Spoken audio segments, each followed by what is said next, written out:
જૂનાગઢથી સમાચાર દિવ્યાંગની હત્યાના કેસમાં 5 આરોપીની ધરપકડ કરવામાં આવી।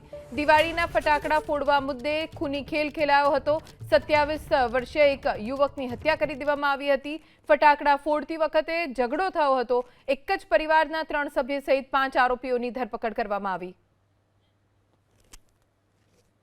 મોડી રાત્રે 1 થી 2 ની વચ્ચે ફટાકડા ફોડતા હોય આ સમયે સામેની સાઈડ અમૂલ એપાર્ટમેન્ટમાં અન્ય શખ્સો પણ ફટાકડા ફોડતા હોય અને ફટાકડા રોડની સામેની સાઈડ ફેંકવા બાબતે બોલાચાલી થયેલી, જેથી આ જે આરોપી તરફે જે ગ્રુપ છે તેમાં કેવલ જોશી અને રાજ હુણ આ બંને છે એ ડિલક્ષ પાન બાજુ ગયેલા અને ત્યાં દિવ્યાંગ ઉર્ફે યશ સાથે બોલાચાલી કરેલી અને ત્યારબાદ ઝપાઝપી થયેલી, જેમાં યશનો જે સોનાનો ચેઇન છે તૂટી ગયેલો।